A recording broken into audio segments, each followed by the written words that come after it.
All right, so the recent economic policies of the present government has brought several questions to the administration, and this renowned economist is going to break it down as to the reason why the NNPC needs to be investigated, because there are lots of discrepancies in its report that it released and also in its dealings, especially in recent times. So I would like you to calm down and watch this video to the end so that you get this particular gist.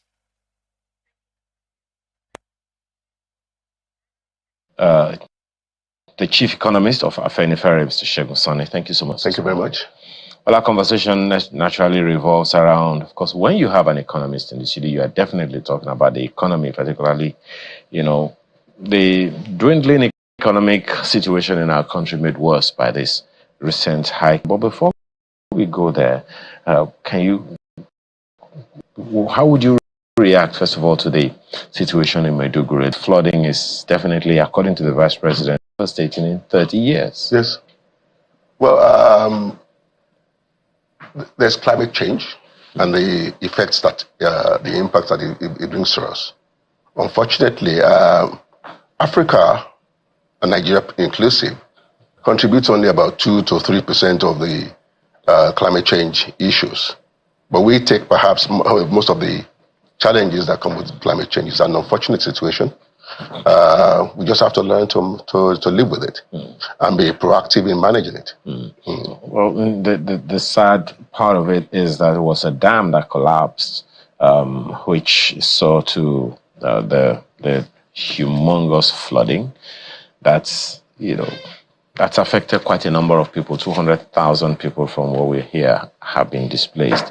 I'm actually particularly concerned about the economic situation and how you think, given that natural calamity, so to speak, the people, particularly the government of Borno State, and maybe even the federal government here, can reverse the unfortunate economic downturn in that community within the shortest possible time.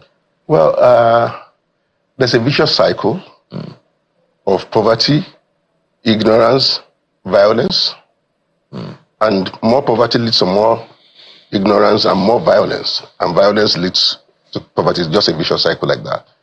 If we don't address the problem of mass poverty in Nigeria, you can recruit all the soldiers, all the policemen in the world. You will still live with the consequences of mass poverty, which includes violence, insurgency, terrorism, and the rest of it. We've never seen it this bad.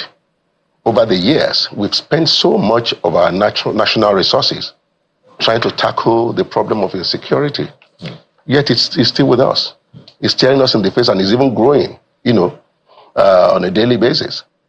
So if we, on a longer term basis, of course, in the shorter term, you can talk about policing, talk about the army and the rest of it. But the surest longer term objective is to actually address poverty. When you address poverty with education and healthcare, there will be less people within our communities, within our country, that will be available to do terrorism, insurgency, and the rest of it. So we have to live with it for some time to come, unfortunately. Usually, the issue of poverty you mentioned just leads to that situation, that the fact that it's not something that happens in just one state in the country. That figure, the multidimensional poverty figures, is still very, very much real to us. And it's increasing. Unfortunately. Rising, so each state has a way of dealing with them variously. Those ones existed before this sharp increase in the price of petrol, which has a way of integrating itself into almost every aspect of our lives. So, absolutely. What should we be grappling with right now? You see, we found ourselves in a ditch, unfortunately. We found ourselves in a ditch. We're in a situation now where government is spending 75% of our earnings on servicing debt. Debt that we cannot account for. Debt that we cannot, account for in the welfare of the people, in the infrastructure. So what was the money spent upon? We've been asking that question, loudly, in the past couple of years, but we have not got any answer. any credible answer, we haven't got, to say, how did we spend all the humongous debt, national debt that we amassed in the last 8 to 9 years?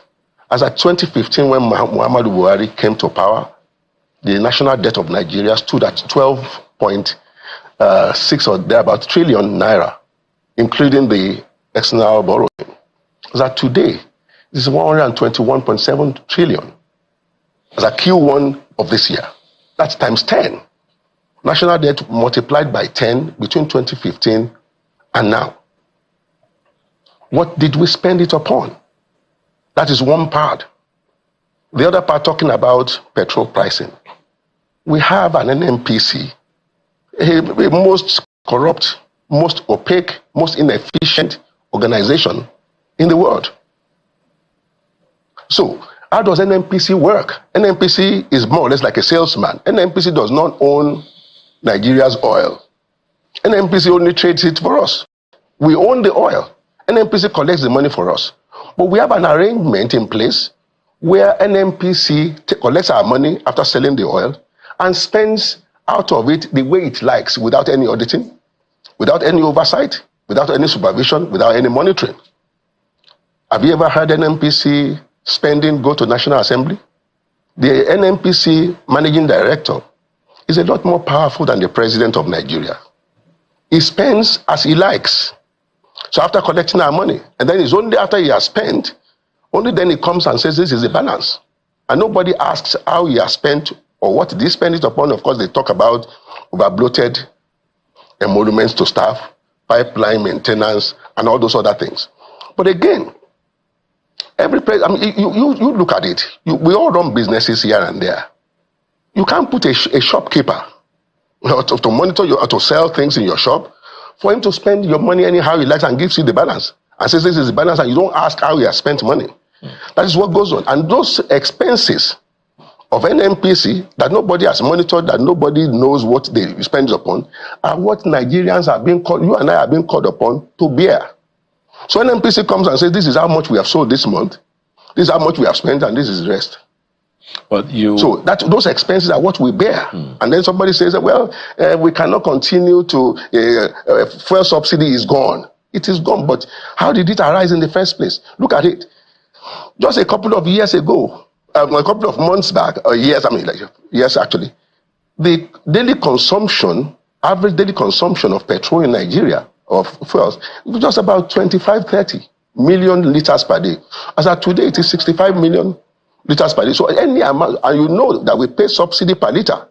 So the higher the number of liters you say we are consuming, of course, the higher the more money we pay.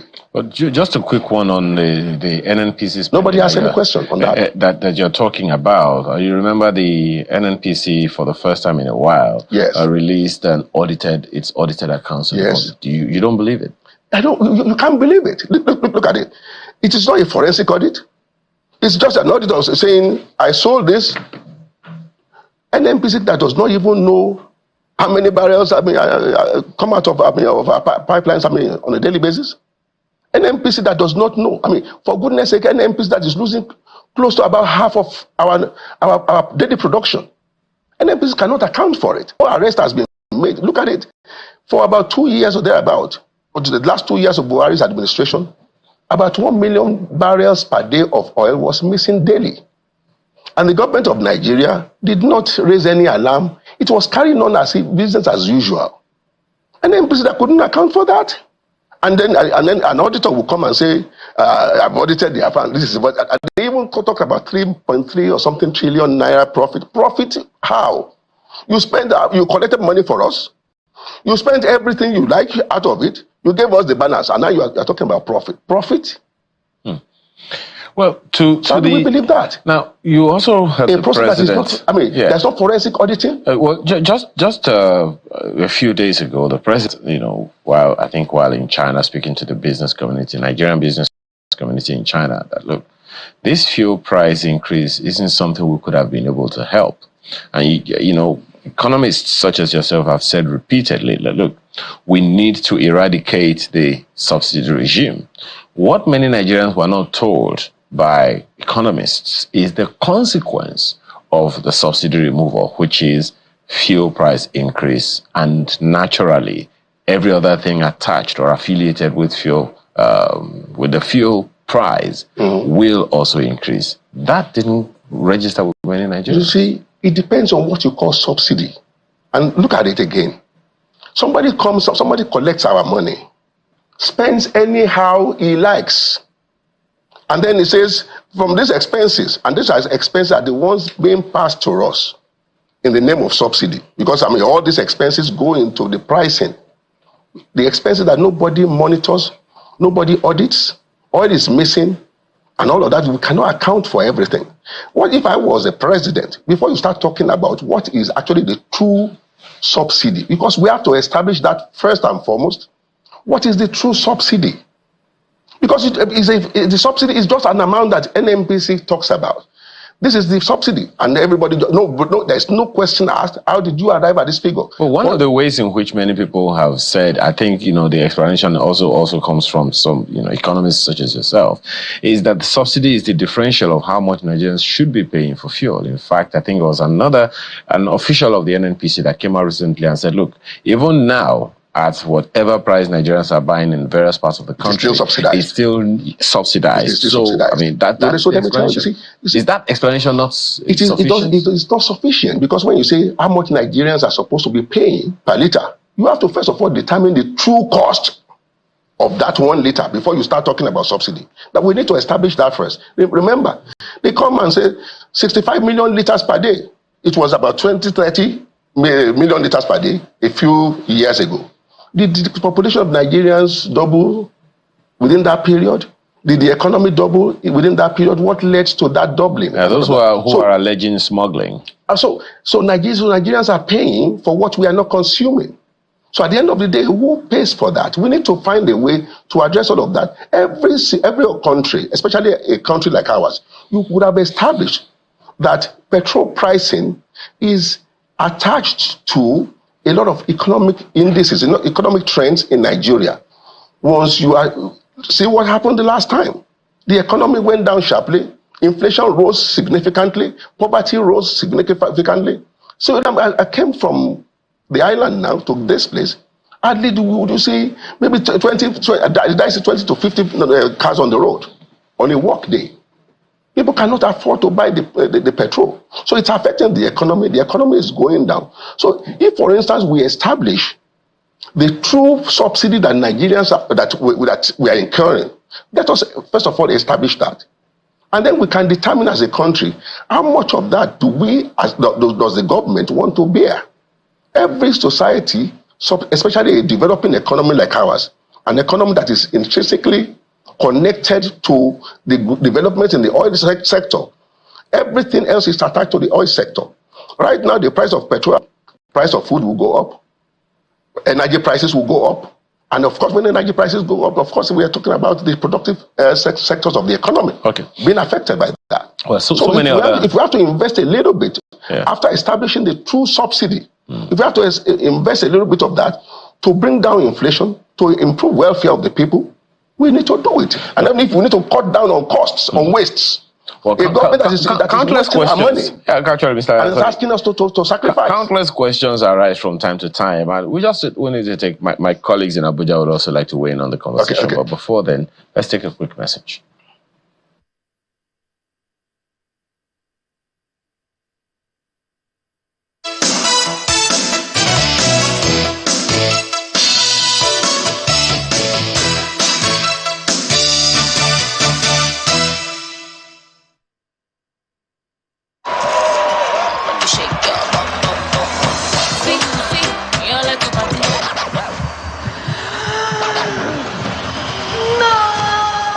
Crystal Original. Get a pen you can rely on.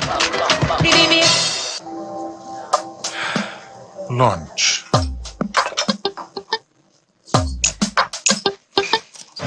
Heartburn and indigestion? Try Jesty. Reliable remedy for heartburn, indigestion, flatulence, and acidity.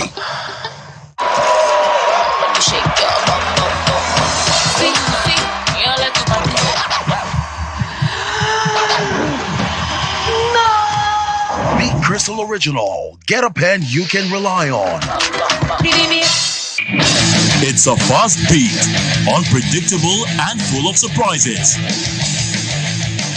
The unforgettable moments, unprecedented passion, the victories and defeats in the world of sports makes it engaging. Fasten your seatbelts as we take you through every update in the news and on our shows.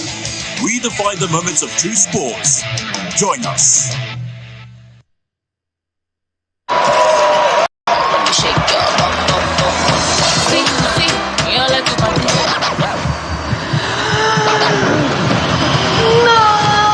Beat Crystal Original. Get a pen you can rely on.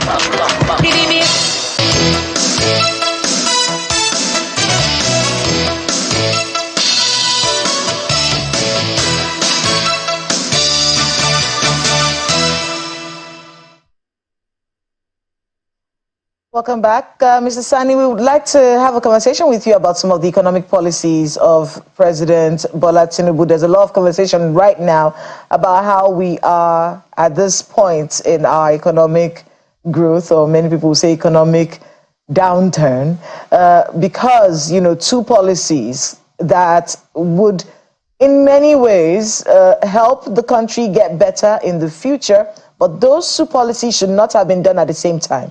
That is where the conversation is, and I want to get your thoughts on it. And those two policies, the devaluing of the naira and the removal of fuel subsidy being done simultaneously. In your view, do you agree that this was something that shouldn't have been done at the same time?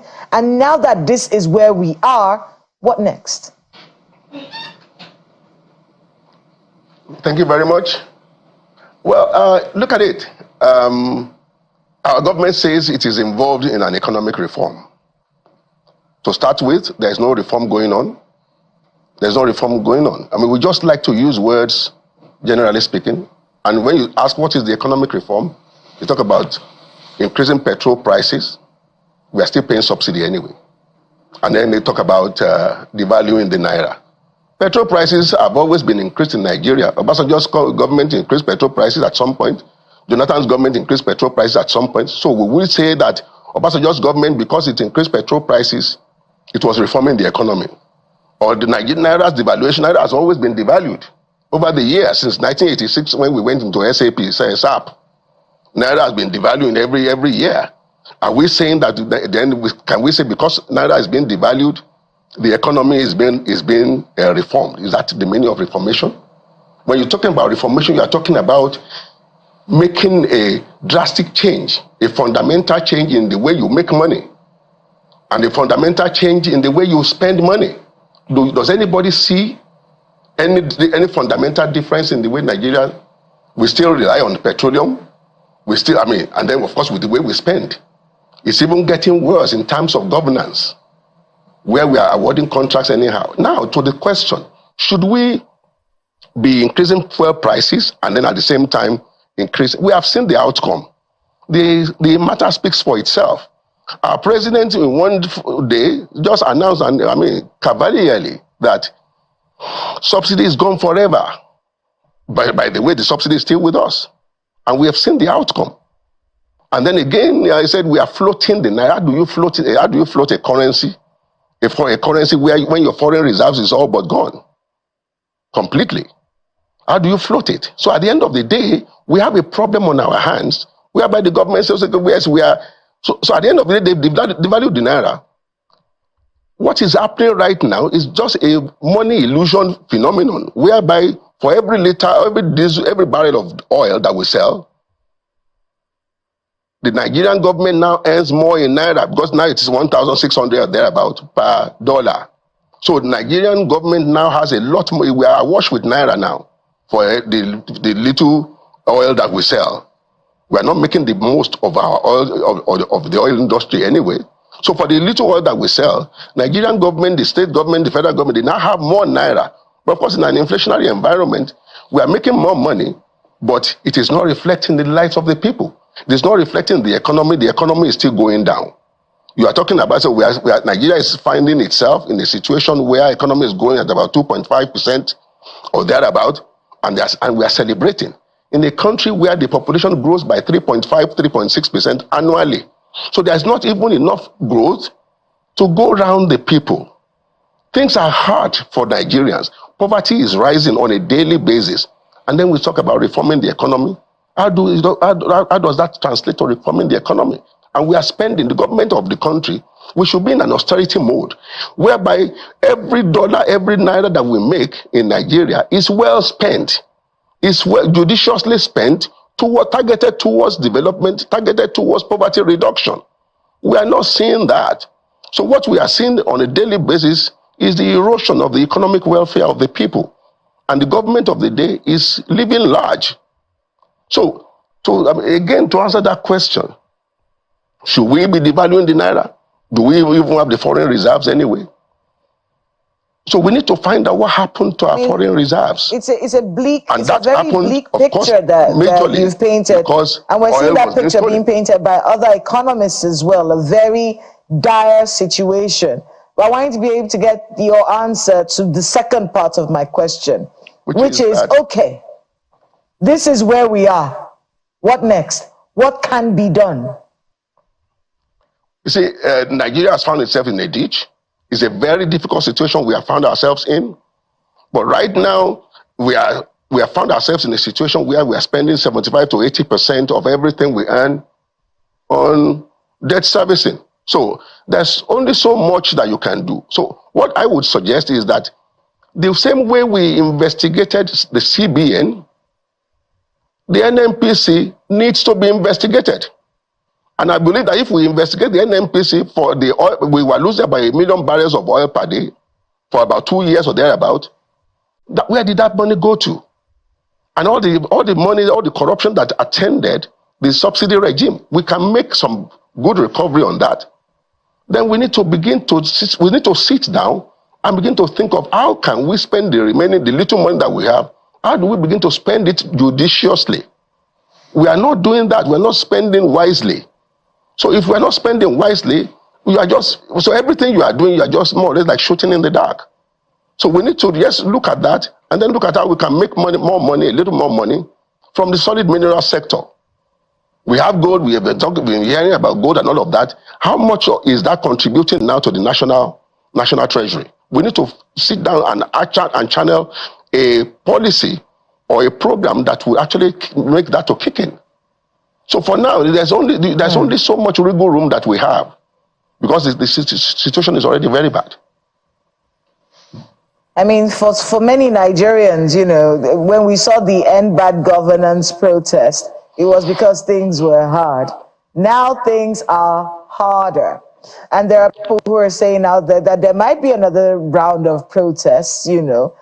And of course, you know, we've seen how the government responds to these sorts of situations. What should they be thinking about right now? If you could help the Tinubu administration with some kind of advice so that they don't become reactive when these things people believe would ultimately happen. Things are harder doing right now. Things are harder so that we don't have another round of protests that could be hijacked. Because what usually happens is they'll say, oh, the protest was hijacked.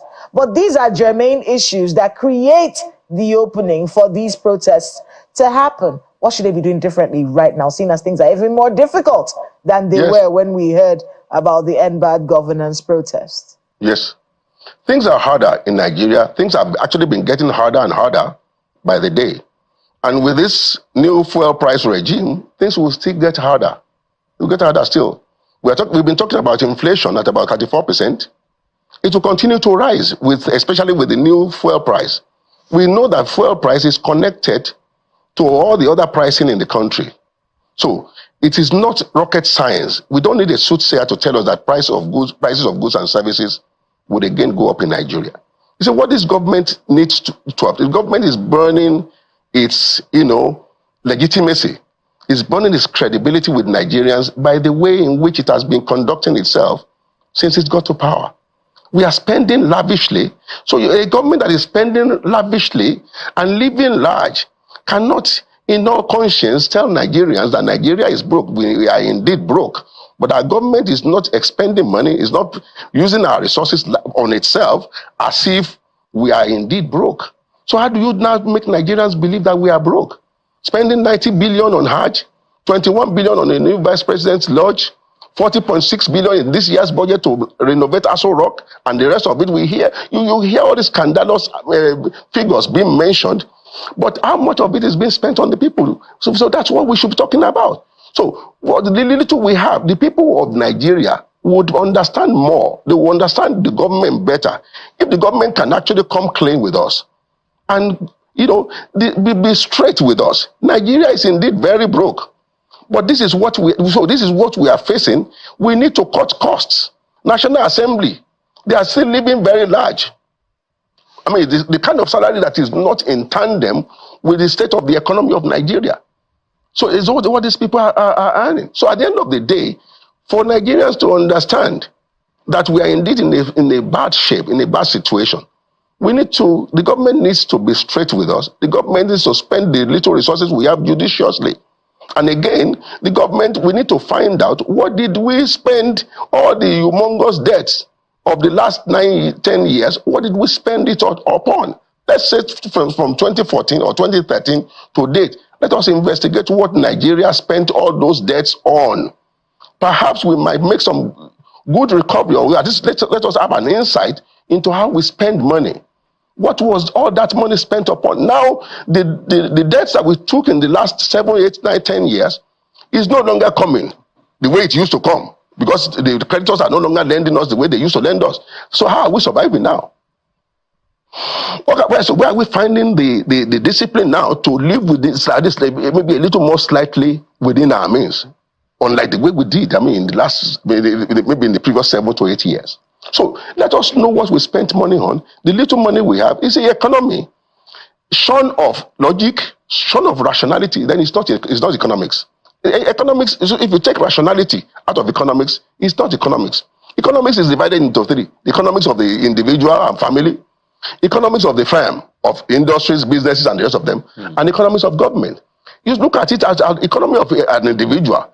If you lost your job, if the source of income is not there, it's not a time to move to VI from Lekki. Okay. It's not a time to begin to buy a Ferrari and buy Bentleys and the rest of it. So if you as an individual will not do that, why is our government contradicting logic, contradicting rationality by living large when we are broke? Well, okay.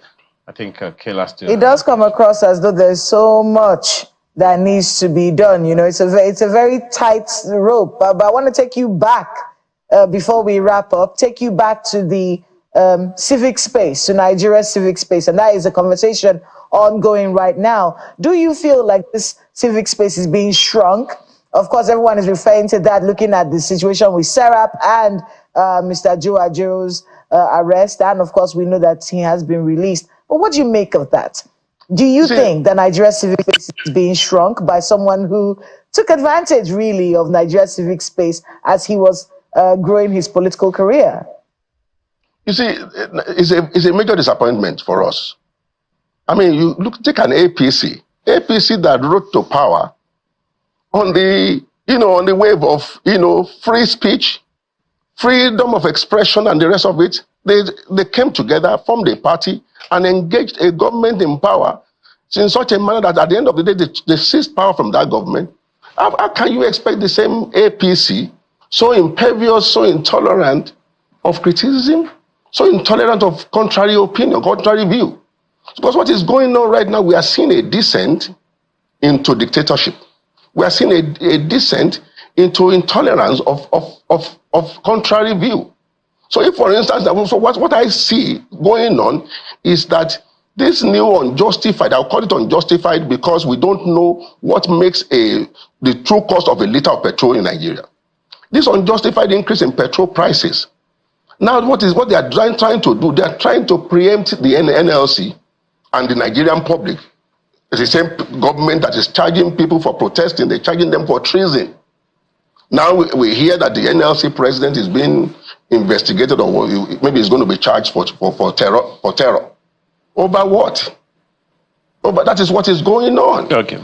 They don't want Nigerians to react. They don't want Nigerians to protest. Okay, just a quick one. Do you see there's any role for the states, especially now that they get more revenue from FAC? You see, let me tell you, the more revenue that they get, is money illusion, like I said. It's more naira that they are getting because they have devalued the currency. But what are we seeing the impact of the more naira which is the on reason, the welfare of the which people? is the subsequent reason for the question? Is there anything the state governments can do so that what the more money they get can reflect on the lives of their people? Of course, definitely. It's not just the federal government. The states also have a responsibility, to make sure that every money of every naira that we have is judiciously spent.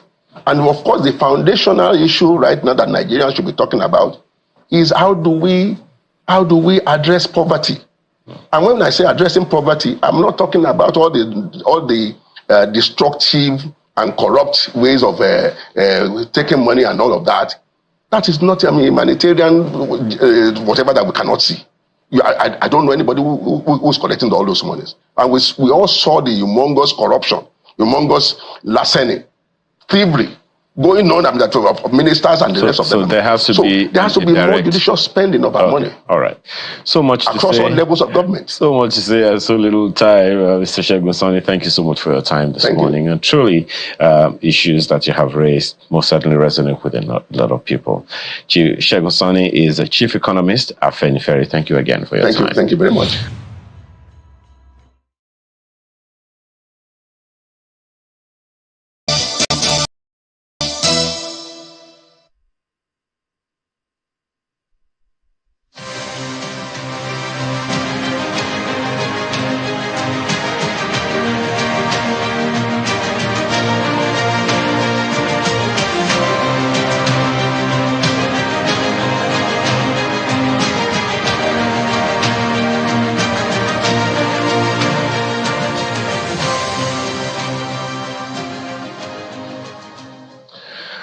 Well, thank you so much for staying with us. We have an economist among us here. He is the chief economist of Afenifere, Mr. Segun Sani. Thank you so much for joining us. Thank you very much.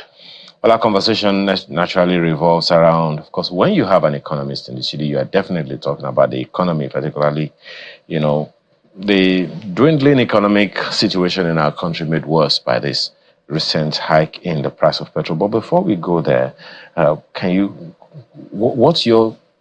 how would you react, first of all, to the situation in Maiduguri? This flooding is definitely, according to the Vice President, most devastating in 30 years. Yes.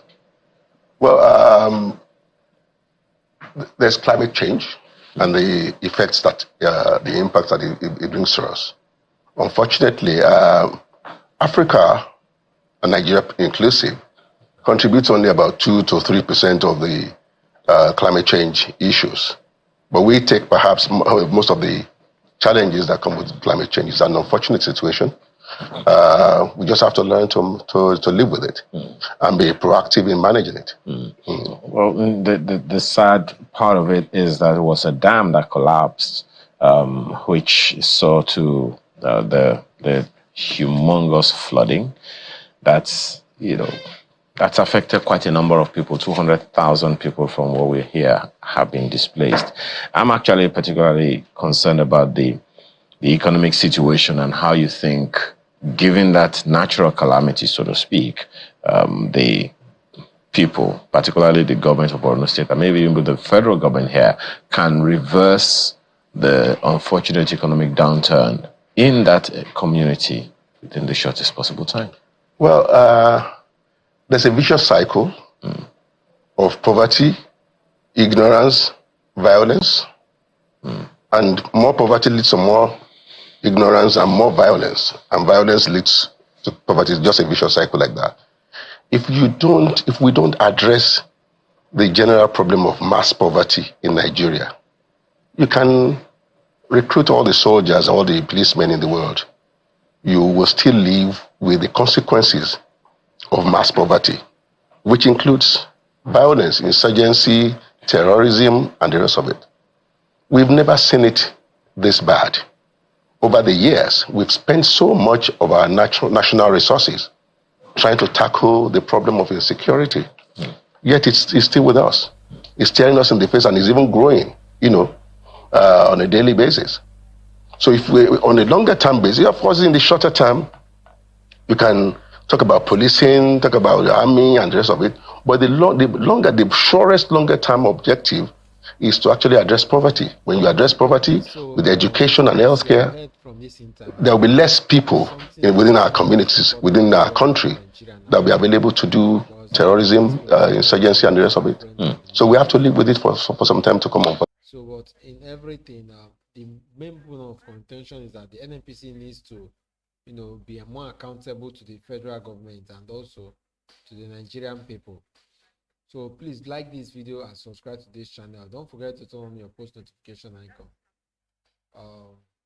We'll see you in another video.